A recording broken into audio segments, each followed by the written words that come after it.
Greetings and salutations from the Illumination. I'm Kelly, I'm Richard. and we're here to talk to you about our experiences with Lorcana. Huge news today. It's been announced that the third Disney Lorcana set, Into the Inklands, which is not the easiest to say, is going to be coming out in February. What's the date for it in February? So we've got 23rd of February is going to be for the small game stores, and the 8th of March will be for mass retailers. It's a little bit of an earlier announcement than the second set, Rise of the Floodborn. I think that came out.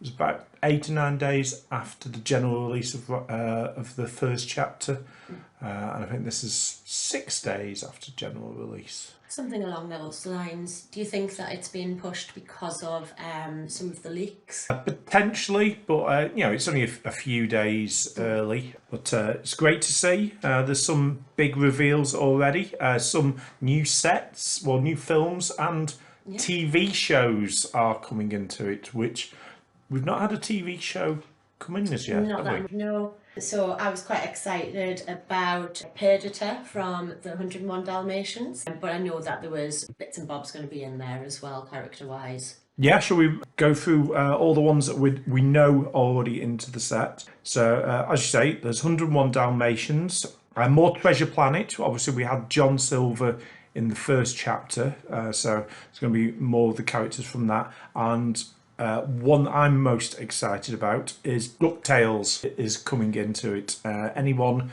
that used to watch the cartoon back in the 90s very much will be looking forward to Scrooge McDuck joining the set. So we've got those three. What else do we have there? Some of the products have been released as well, so this has given a big hint about which other characters are going to be in it. Yeah, so we've got the 2 starter deck sets for this chapter. Amber Emerald, Ruby Sapphire. Yeah, so in the Amber Emerald, you've got 101 Dalmatians, Perdita and Peter Pan being the 2 lead characters on the front cover. And then on the Ruby Emerald, you've got Moana on a boat, and then Scrooge McDuck on a large pile of gold. Now, I did hear a rumour, this is going way back to the first chapter, that pirates were going to be a big part of the game by chapter 3. So this is something I heard going back in August, and I am aware that there are a number of pirate characters in this set. Yeah, and throughout, really, when you think of it. Yeah, but they're not really embraced in the game yet. Character types aside from the Duke from Amber that gives bonuses to kings, queens, prince and princesses. But I do expect there to be more cards that give bonuses to pirates in this one. So we've got the gift boxes that have got Scrooge McDuck and I think is Robin Hood on the image. It's quite small, so I can't make it out entirely just yet. Your thoughts? And then there's the booster box that contains images of Stitch, Jafar, Piglet, Peter Pan and Perdita on there. And then there's the 2 playmats, which has got Moana looking out upon the ocean. Looks really nice, a landscape scene. And then a close-up of Stitch wearing some sort of futuristic space outfit, which I presume that's going to be a Floodborn, do you think? I think so, yeah. I'm wondering how that fits with the new pirate theme, if your theories are correct. Yeah, potentially. Lots of different things going on.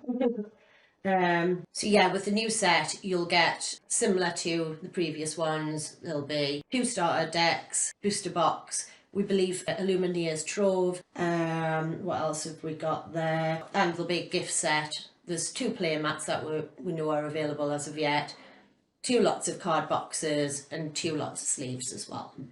Interesting again with the starter sets that they're just doing the 2 for the set rather than the 3. So character-wise, Ravensburger have revealed in a statement that alongside faces like Pongo, Moana, Stitch, Robin Hood and Jafar, there's going to be more characters from Treasure Planet, 101 Dalmatians and Pluto is finally going to be making an appearance. But we've also talked about Scrooge from DuckTales, but we haven't talked about Kit Cloudkicker which is a hard thing to say as well, from Tailspin. Was that something that you were interested in? I think I remember it, and I think it was one where it was Blue the bear riding about on a plane from memory. Right. Wasn't one I overly watched, but that's what's coming back to my memories from it. And I might just pluck that out of thin air, but that's what's somehow triggering something inside. Oh. So, can we eventually talk about why we're all here? Location, location, location. So this is a new type of card that's been introduced and we're very excited. Although I have no idea what locations do in trading card games. Well, I don't as yet really sort of know. We've seen the card itself that's been revealed, which is the Forbidden Mountain, and I know that another really great content creator is particularly excited about that, being as it shares a name with their channel. We don't quite know as yet what all the numbers mean on the card. We can see an ink cost in the top corner of it. And then we've got a couple of other symbols. So it looks like there's a willpower there to chip away at it, I presume. But then there's another number on the left-hand side, which has got a little hint, I think, with the little arrow pointing down into it, which I think is going to be that you can only have that many characters at that location. What I think may happen with this, it also has a unusual looking lore symbol included on it. It doesn't look like a normal lore symbol. And what I expect from this is that you can put a character in play on this location, or it will move to this location, because some of the characters that we'll go on to shortly have a move function, which is, if anybody's played Marvel Snap, that has locations, and you can have characters that can move in between them. But what I expect is you can have a character at this location, and if both the character and then the location are defeated for their willpower, the lore symbol that's on the location actually goes to the opponent for defeating it, because it seems that characters get quite a nice bonus for being at these locations for some of them. So I think that there might be a drawback for playing them. Let's talk about the actual artwork on it as well, which is superb, so we mentioned this Forbidden Mountain. That's one of the ones revealed. We've had hints at two others, haven't we? Yeah, so the first one was from the Moana film, Motunui. So we've had a hint of that one, and what was the other? I've heard that the Jolly Roger from Peter Pan is also going to be a location in the game, which should be really cool. But yeah, the one we have seen the artwork of is Maleficent's castle, the Forbidden Mountain, and yeah, it does look great. It's got a bit of flavour text at the bottom. This one, it has just got flavour text, hasn't it? So it has. But I think we're expecting that some of them may have some kind of ability, because there is quite a chunk of room left there. Another thing to point out as well is the fact that these are landscape cards rather than portrait. So it does look so pretty, just the design of it. I love it. Yeah, the only slight qualm I have with it is just the orientation of the ink cost doesn't then align up with the rest of the card. And I don't know an answer to it. I don't know if you could just have that tilted the other way, but it just... I'm guessing it's so that when you draw and then you've got them in your hand, you can see the ink cost. Oh yeah, no, I totally get it from that side, because then it wouldn't look right just the other way around. Yeah, it certainly doesn't look as aesthetically pleasing as I was hoping for in that respect, just because of that low. The cost. Yeah, the little OCD triggers in me. In me. I've seen it, I've seen it. So moving on, we've had 3 cards revealed from the set already. They're all by the same artist, which is Grace Tran, who's, for the 2 previous sets, we had sort of a lead artist with the cards that were initially revealed. For this one, Grace Tran, she already has done cards like Tinkerbell Tiny Tactician, Cusco, big favourite of a lot of people's, and Cinderella Stout-Hearted. So she's done quite a few big cards already in the previous sets, but Do you want to go through the three that have been revealed so far? Okay, so the first card that's been revealed is Minnie Mouse Funky Spelunker. That's easy for you to say. She's an inkable card costing 1. She's a 0/3. She quests for 1 law, and her ability is whilst this character is at a location, she gets +2 strength. Yeah. So I may be wrong. I don't think I am. But I think she's the first 0/3 for 1. We've had 2 2s. We've had one, obviously 1 1s. We've had 1 2s. We've had 2 1s. We've had 1 3s. We've had 3 1s. Yeah. But I don't think we've had a 0/3. Please let me know if I am wrong on that. But I think it's the first 0/3 for 1. And especially if she then is at a location, becoming a 2/3 for 1 would possibly make her the strongest 1 drop in the game, stats wise. Potentially, and obviously we don't know exactly how these locations are going to work, but if there is some kind of login for being at a location, it could potentially be quite a strong card and character Yeah. overall. It's sort of like flavour wise as well. It shows Minnie Mouse basically like cave diving on this one. She's a busy girl. She doesn't half get around, doesn't she? She's been deep sea diving, she's been surfing, she's been riding around on a moped. Now she's going down a cave. Spelunking is cave dwelling, I think. Yeah, she's certainly going descending into some kind of cavey scenario. Yeah. So perhaps this, hopefully the story will at some point reveal what she's spelunking for. There's a great word, that, spelunking. So the second card that has been revealed here is Piglet. I have no idea what this is. Oh, Pooh Pirate Captain. And Who wants to be a poo pirate? yeah, sounds good. He looks very cute on his little boat I do love the artwork on this. with his eye patch and his pirate's hat. He is an inkable card again. 2 cost, he's a 2/2. Law gain was it 1?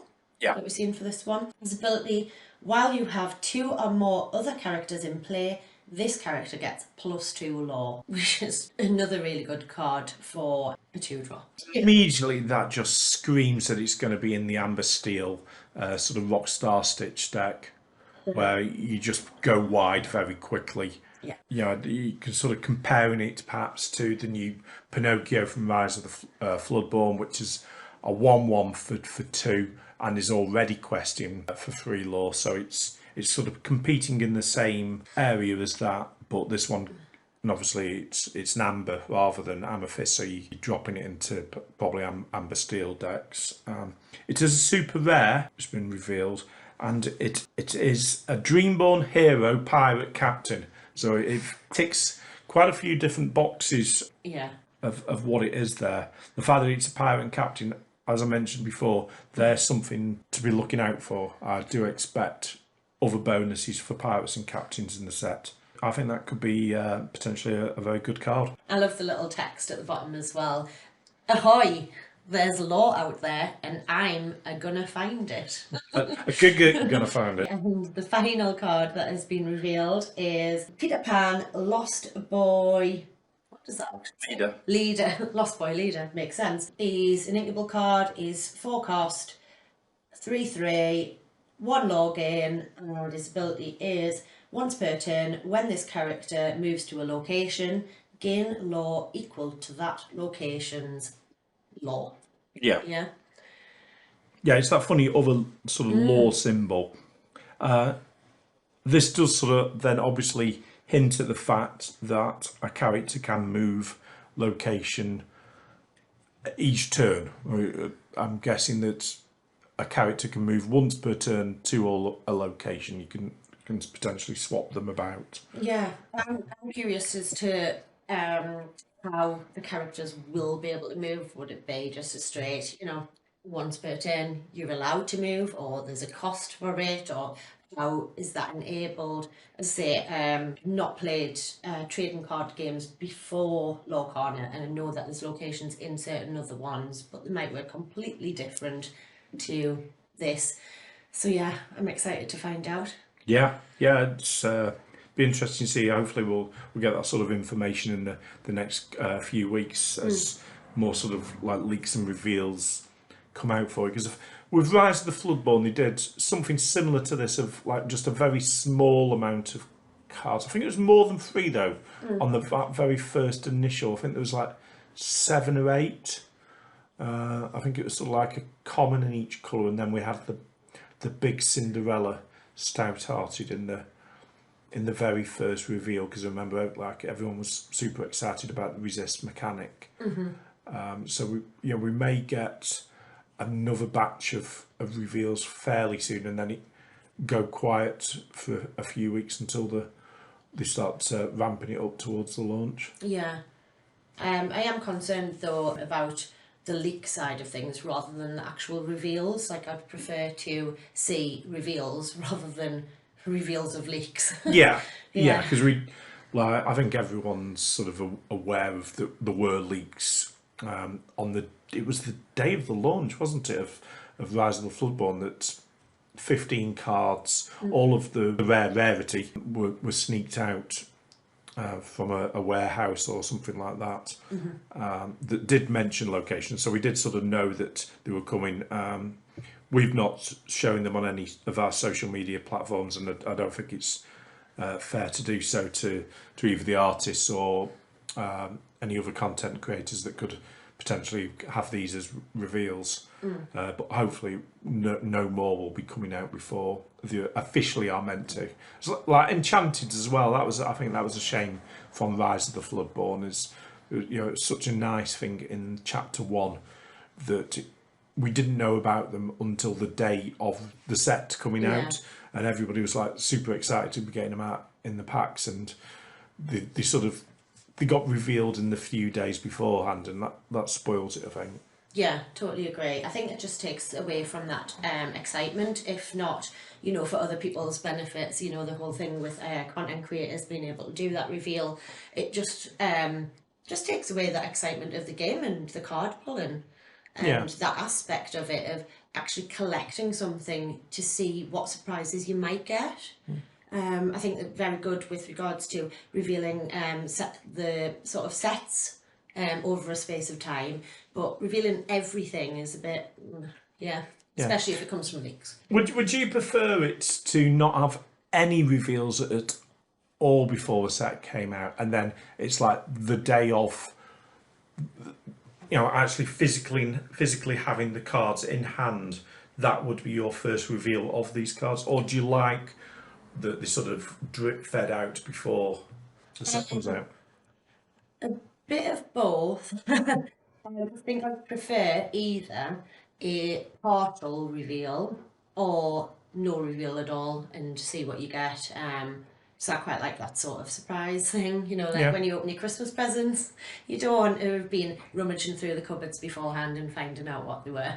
Yeah, because it's something I saw in some of the Facebook groups, that a few people sort of just don't like the fact that it's spoilt before the set comes out. But then there's other games where it goes further still with the teasers. Like, I played Hearthstone before this game, and they had a very much sort of documented these, like they'd have like a little tiny area of a card that'd be like previewed before they actually then previewed the card. Okay. So it like show like a little button or something on a character's top, and everybody would be like, "Oh, I wonder what this character could be. Oh, that looks like it could be Piglet or something like that." So it'd create a buzz before the buzz itself. Be a nice way to do it. But yeah, I prefer it that way, or just leave it to a bit of surprise. Yeah. I think there is obviously benefits of revealing a lot of the decks before a lot of the sets before they come out, because obviously people can then go, this is what sort of deck I'm looking for.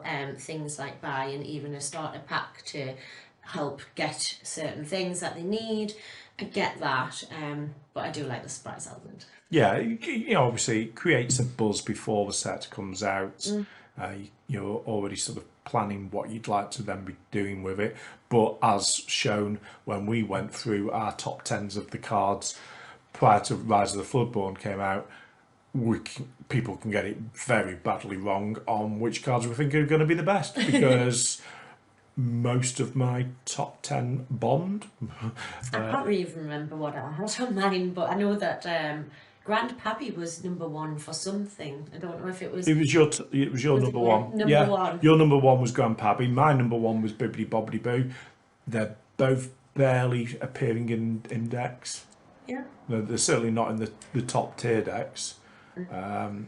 They may do like a bit of a swing at some point, and certain cards might come in to help them. But yeah, certainly going straight into the decks that people have already got, they haven't worked out the way we thought it was going to happen. No, well, Yeah. we both thought that Emerald was clearly the strongest colour in the set, and it's probably the weakest at the moment that it's looking. You know, things can change, but on sort of Pixelborn and at the tournaments that have taken place so far, Emerald sort of appeared in the very first tournament. There was an Amber Emerald discard deck that did well, but since sort of like the discovery of Porpskull Engine and other sets sort of just catching up with card draw, discard is struggling to get rid of the cards quicker than the opponent is drawing the cards. So Emerald seems to be struggling with that. Well, I think that's it for everything that we wanted to talk about in this reveal today. We will be updating you as much as possible on any more news that we receive and we want to share with you. So thank you very much for watching once again. And click on the like and subscribe. Thank you.